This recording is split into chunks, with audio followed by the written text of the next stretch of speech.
Welcome to Tech in the Right Direction, the podcast. Let's take tech in the right direction to drive social change and close the employment, pay, and culture gap for women in technology. This podcast is focused on helping turn ideas into action and create opportunities for women to advance in the dynamic technology industry. I hope this podcast will inspire and motivate you to encourage more women and girls to seek or grow a career as a woman in technology. Stories about the journey of amazing women in the tech field starts right now. Welcome to Tech in the Right Direction. Today I'll be speaking with Anne Bathel. Anne is CEO and co-founder of ReDI School of Digital Integration. She's a 2006 graduate from KaosPilot in Denmark, a hybrid of a business and design school.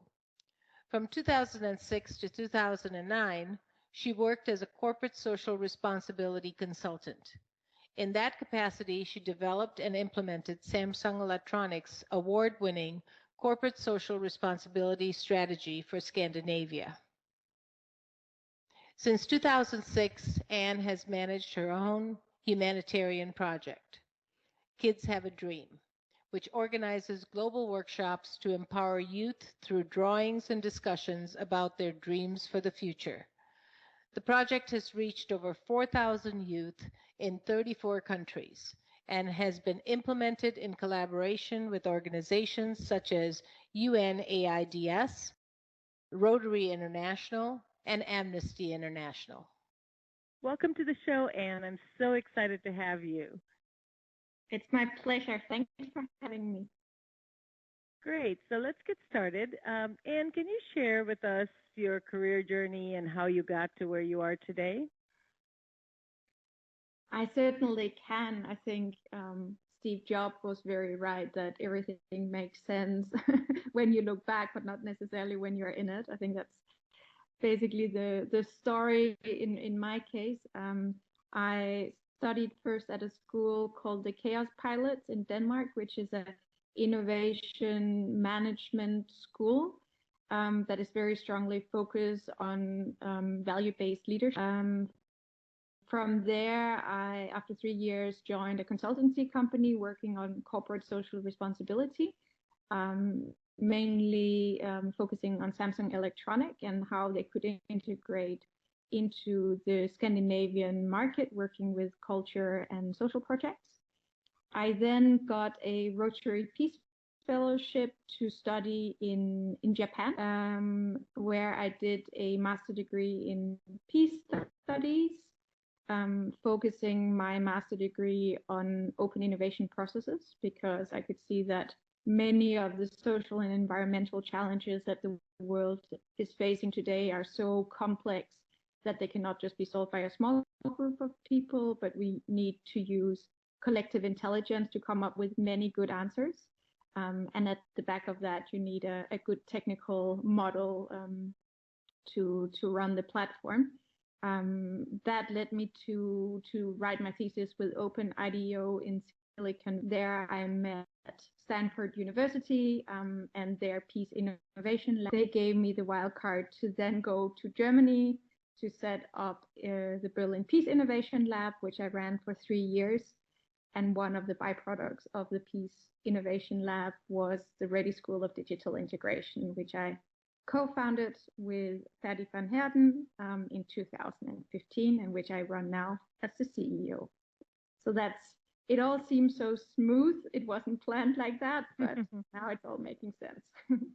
Wow, what an incredible journey, and just some fascinating experience that you have. Tell us more about the ReDI School of Digital Integration. What makes it successful? How does technology break down barriers and bring people together? And you say that it's building new solutions to old problems. So can you share more about that? Certainly. So ReDI School was founded in 2015 in the middle of the so-called refugee crisis in Europe, where we could see between 2015 and 16, we had about 1.2 million refugees, mostly from Syria, arriving in Germany, probably also in the US. You saw some of the images. Mm-hmm.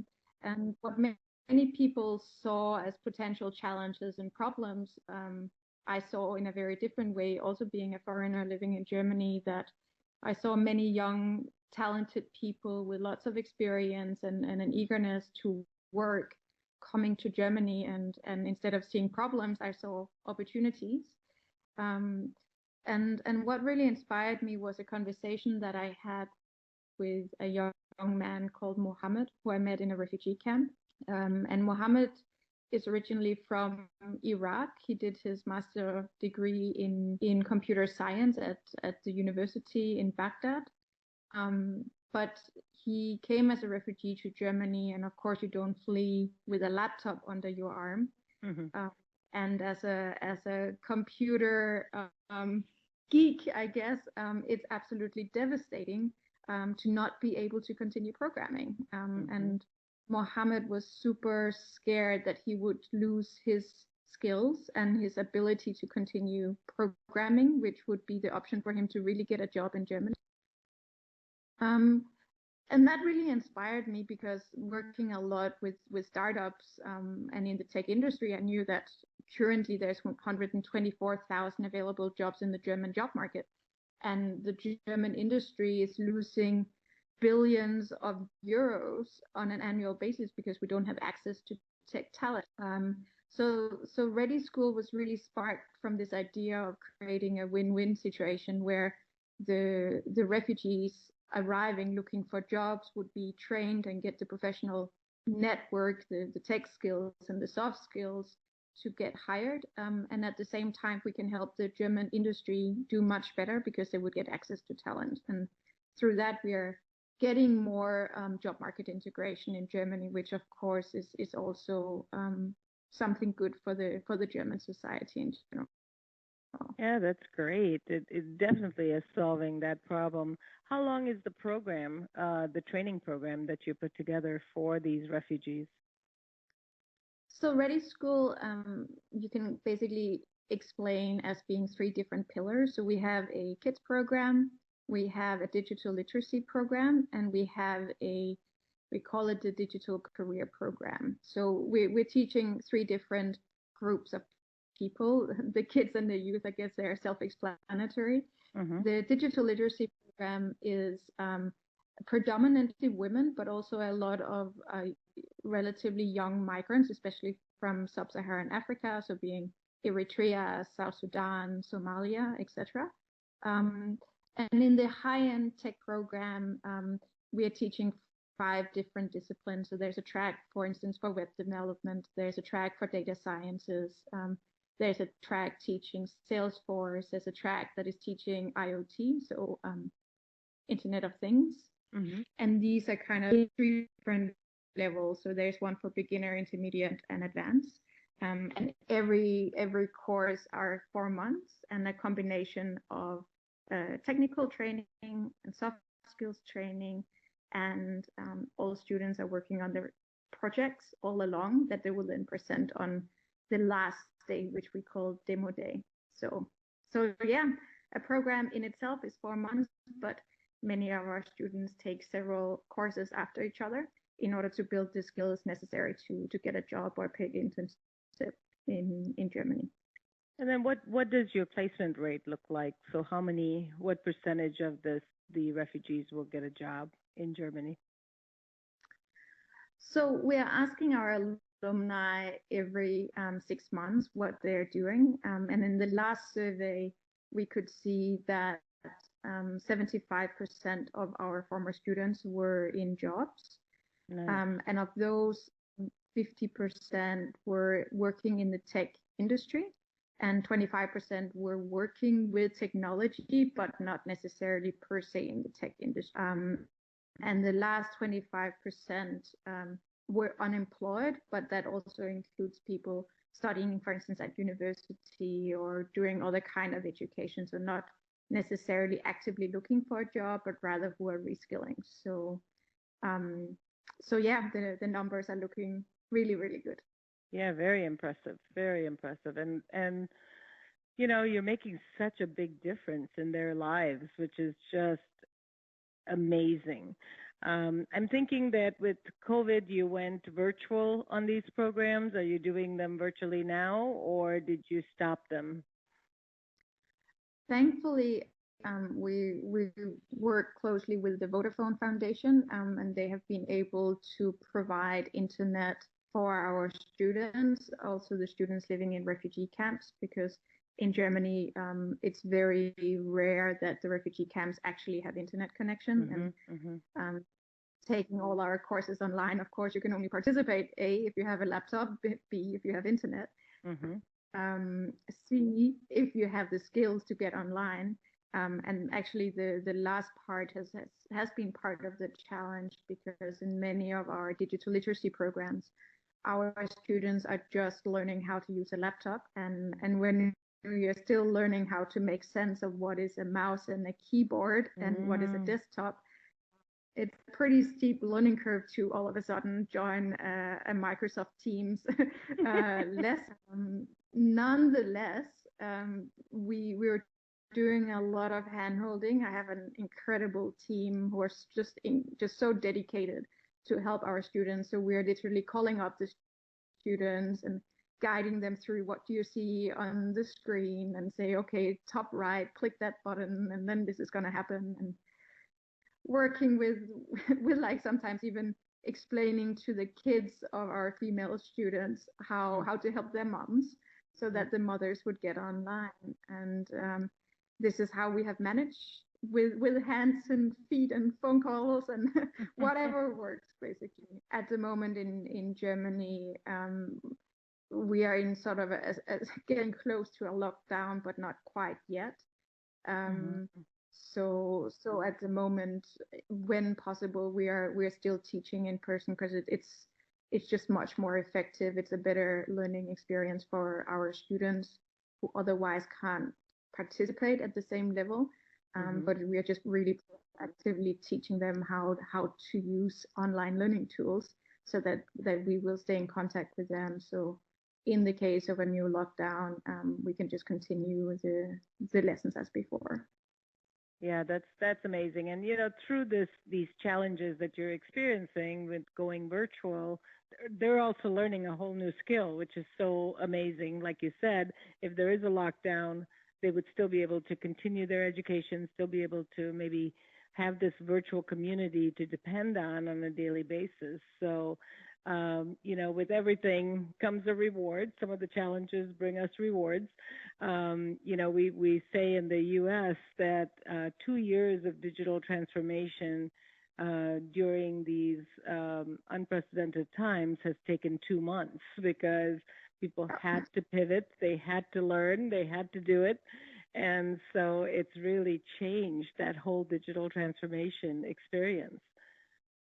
Yeah, I couldn't agree more. It's definitely been the experience we've had in Europe as well. The only thing that I'm worrying about is the people who are already digital are able to just go online really fast, but the people who might not have the financial means to buy a laptop or a mobile phone, or to have steady internet, or who might not know how to use they are getting more and more isolated, and sometimes it's small things that can make a huge difference. In Germany, I can definitely see a lot of elderly people getting more isolated, because all the activities that they used to go to are not happening anymore. So they're kind of in their apartments, and they don't have the skills to go on. And I think a lot of people who from a financial perspective also don't have the means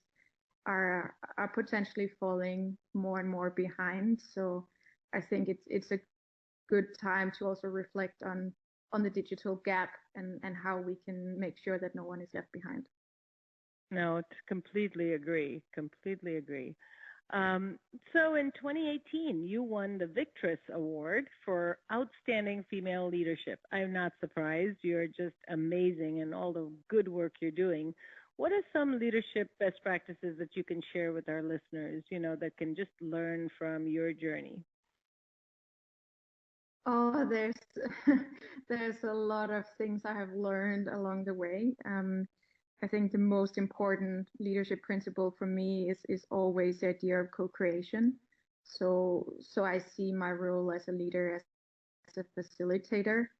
So not being the almighty one who knows all the answers, but possibly my role is better to ask the really intelligent questions, and making sure that I hire the right people to the team, um, that the right structures are there, that the teams can make the decisions the closest to the information and the data and the people that they're working with. And I think the reason why ReDI School has been growing so fast in 5 years has really been that we were always from the very beginning co-creating our classes and the structure of the school together with the refugee community. So our students have a very much an ownership in the school. It feels like one big family, and that they are just part, just like everyone else. We can see that 20% of our teachers now are actually former students of ours who are now in jobs, but want to pay forward what they learned with us. I think that's a wonderful dynamic. I would say co-creation, I think, is, and the ability to be able to facilitate groups and bringing out the collective wisdom in groups is definitely what I would say is probably my superpower and what has been making ReDI School a great success so far. That's great. And I love that you said it's more of a collaborator, a facilitator, rather than a dictator, because we have so many people on our team that are so bright, and to take their intelligence and bring it together as a group can only do great things. And so I love that best practice, and I share that same best practice with you as I lead my teams. So thank you for that. Stay tuned for the rest of today's interview after a brief word from our sponsor. Are you an expert in your field? Are you a woman who values thought leadership? We'd love to have you join us as a guest on an upcoming episode of Tech in the Right Direction. Visit us at directionstraining.com/podcast to apply today. While there, be sure to check out Directions Training's newest initiative, the WIT Cloud Power Scholarship for Azure Fundamentals Certification. This year, we have offered 100 scholarships to women for the Microsoft Azure Fundamentals Training course, valued at $950 per student, as an opportunity to start their pathway to becoming a Microsoft certified professional. Help us continue to drive social change and the advancement of women in the technology industry. Thank you for listening to Tech in the Right Direction. We now rejoin our host, Jennifer Didier, with today's guest. I know you're very passionate about social entrepreneurship. So let's talk a little bit about some of the work you're doing in this area. Yeah, so I guess I've been a social entrepreneur since I was a teenager, starting my projects. I guess when I was 12, really, and then the projects just tended to get bigger and bigger, and eventually you realize you need an organization and you need to pay staff and all of that. So you need a structure. My first big project was something called Kids Have a Dream, where I was organizing workshops for teenagers around the world, where they were working with a local social worker or teacher to draw what their dreams for the future. So I started the program in 2006, and since then I have been collecting dreams from around the world, from teenagers, which is just fascinating. One of the biggest dreams in Europe right now, I guess in the US too, is to become a professional YouTuber, or I guess maybe TikTok now. And in 2006, when I started the project, that was just the very beginning of YouTube. So this is really fun when we are working with students to really say you need to learn to think outside of the box, because the jobs that we'll be doing in the future are very different. Possibly, like, it might not even exist yet.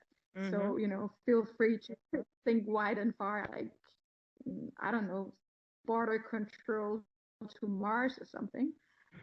So this is something that I've been doing for a long time, but the challenge with Kids Have a Dream was that I was never really able to find a business model that could even just support myself. So I was always consulting, doing other projects on the side as a freelancer to kind of make enough money to pay the rent. So I could be doing social projects, and now with ReDI School, I've got a staff of 48 people. Wow. So things have changed. But I think that has made me really passionate to say, okay, it's great to have social impact, and you can make wonderful projects, but if you're not able to sustain yourself as a minimum, but ideally to have a functioning business model that you can pay staff so that you can scale your project, then we're going to have a challenge. So this is something that I'm still passionate about. I mean, ReDI is going well, but we have 3 times as many applicants as we have spots. And that is only a matter of finances. If we were getting support from the German government, which we are not, we would be able to take in more students, or if there was more support on a municipality level, say in Hamburg, we could scale the school to Hamburg, but the cost per student per semester at ReDI School is €1,000 to basically pay for the teachers, the laptops, the school, all the support. So this is something that is still a big challenge for me, is to understand how can we make it easier for social enterprises to scale.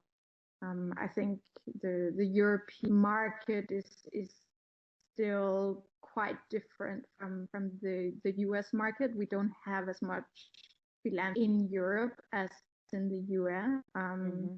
In Europe, education and the whole social sector is very supported by the social welfare system, but it's also very bureaucratic. So it doesn't necessarily, it's not easy for social entrepreneurs to work with the government and get support through them. There's still a lot of work to be done. Now, how do you support ReDI School today? How do you get funding for that today? We have really good partners. So actually a lot of the US-based companies, so Microsoft is a great funder. Facebook is there. The Coca-Cola Foundation, for instance, is supporting our women. I think we have at the moment about 10 large funders that are supporting us. Some come in because they're looking for talent, so it's basically part of their recruiting pipeline in order to get the best of our students to start working for the company. In the case of foundations, it's of course charity, doing the right thing, making sure that there's a more just access to education. We also work in Munich on a municipality level, so we have a fantastic partnership with the city of where they pay for 5 of my employees in Munich. And in return, we need to teach at least 50 students per year. That is a model that I would love to scale, because it gives us the flexibility to adjust the program every semester based on the feedback that we're getting from the students. And as we know, the tech industry is moving so fast that we need to change the curricula of what we are teaching every semester to stay on top of things. And this is not necessarily a model that actually works if you want to, say, work with the German job centers, because they want to know exactly who is teaching, what is their CV, how have they been certified, have you got certified content, etc. And that is actually a much too slow and inflexible process to be working in the tech industry. So I'm super grateful to our partners who make it possible for our participants to take part for free. I guess it's I don't need to say that the refugees who arrive don't have the possibility to. So this is made possible by very generous donors. Very nice. And hopefully my podcast can get to some listeners that can, find opportunities to find you some more partners so that you can train more students, because that's really where you're making a difference. And you have some really good stats on placements, so you're making a difference in the work that you're doing. So hopefully, we can reach somebody's heart through this. Through this podcast, and that would be great, because we're really, the reason for this podcast is to help women, to help underserved markets, so that we can do more. So, thank you for all the great work you're doing, and I know it's challenging funding, but you're trying to do more and you're trying to scale. So, anything we can do to help, we want to continue to do that. Yeah, that would be amazing. Thank you. Sure. So with all your success comes a lot of work, and I know you work a lot. Can you share some ways that you achieve work-life balance, if there is even such a thing? I guess there's several things that I've learned. Yes, I definitely work too much. But yeah, it's paid off.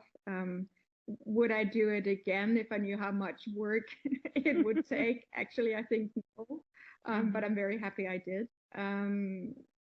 I've been working with an external coach, who's a body therapist, to just make sure that I stay healthy and in balance, because of course we as human beings have blind spots, and what I have definitely learned as a leader is that your team is often mirroring back your blind spots in a way that is not always nice. So if I'm working too much, then my team also tends to be working too much, and we haven't suffered from burnout or anything like that, but I want to have a healthy team. So that also means that I need to have a look at myself and improve. So having an external coach has been super positive. I have also recently just bought a farm with my husband, an old farm that we're renovating. So I've realized how therapeutic it is to just paint and do things with my body. Listen to podcasts while painting. It definitely brings you down a gear, and just have time to reflect. Being in nature, working with my body definitely works. I've also now rediscovered sort of the wonderful things that COVID is also making possible in terms of online lessons. So one of the big joys last week was that I was actually taking part in like a free dance class online, where you're just dancing with people from all around the world at the same time, that's in the living room, and it was just so much. So I'm loving these things that are kind of popping up, whether it be like online choir practice or online dancing, online yoga, or all of these things, but where you can be doing collectively because of the internet. Those are great ideas. Definitely immerse yourself in other things besides work to, get your mind off of it, and then you're fresher at work to do a better job. So as a woman in tech, what are some of the challenges you've experienced, and tell us how you overcome them? Because, we all as women are in a male-dominated industry, and so there's been challenges along the way. Can you think of one or two and what you did to overcome them? So it's interesting because it's kind of depends on the definition of what is a woman. And anyways, I'm not a techie. My background is innovation management. So although I'm very immersed in the tech sector, I wouldn't actually consider myself a techie, and therefore I have been spared a lot of the challenges that women who can code are experiencing in the job market. Mm-hmm. So I think it's important to kind of differentiate, and I know the challenges of some of these women, but by not being a techie, I think I haven't really experienced that, to be honest. Mm-hmm. I'm super blessed also because I have a husband who started a female accelerator to get more women into starting up companies. Nice. And there I know from a lot of the women that I mentor in the accelerator that talking to VCs, and I would rather consider myself a founder than a techie, but I think in Germany we also only have 16% female founders, and one of the challenges is because female founders tend to get less funding from VCs. Mm-hmm. But I've been spared that experience because I run a nonprofit, and Mm-hmm. no VCs would get any a nonprofit because they wouldn't get their money back. So I haven't experienced that either. So my life has been blessed in many ways. The biggest challenges that I'm facing, but I think it's not depending on my gender, is working with the bureaucracy in Mm-hmm. Germany. Of course, it's hard for anyone, but I'm Asian my passport, so I'm a foreigner to Germany, and just trying to understand the German bureaucracy and communicating in the right way is what I'm finding difficult, and Mm-hmm. that is not to blame German bureaucracy. It's rather just to state the matter of fact that it's taking time always for foreigners to understand the system and be part of the system, to learn the language, etc. Mm-hmm. So I would say I don't know, I've been blessed in many ways, but I also believe that, like, I guess it was Spider-Man's grandma saying, with great powers comes great responsibility, and Mm-hmm. I think in many ways, I've been raised in Scandinavia, I realized I've been born into the world with a silver spoon in my mouth. I have experienced little challenges, but I better make the best use of that. And I very strongly feel a responsibility to make sure that the fortune I have just been happy and lucky to be born into, I need to make the best out of that. So That's I know great. I'm not directly answering the question, but Yeah, no, that's great. lucky. You have different challenges with the bureaucracy, and different challenges in adapting into a country where you're still learning and navigating through. So, totally understand. This has been so great, Anne. You are just an inspiration to all women. I'm just so inspired and motivated to do more after talking to you. So, in closing, what advice would you give to a woman considering a career in the tech industry? I would say talk to your best friend, both if it's a man or a woman or in between, and do it together. I think it's super important to be peer learning, to continue growing together, to keep going together. We need more women in the tech industry. So if two, good friends could do it together, then we are two more people, and it's making it also. And just get started. If you haven't jumped into it, the first step is often the hardest. I love that. Having a buddy. I know when I started doing exercise many, many years ago, it was like I hated it. But because I had a neighbor that I went with, and she and I would go regularly, and either she would call me and say, okay, let's go, or I would call her, depending on the day. We accomplished so much more. So having a buddy is a great way to get into something that is new and helps you grow. I love that. So, what is the best way for our listeners to get a hold of you? Um, I'm pretty easy to find online. So Anne Bathel is my name.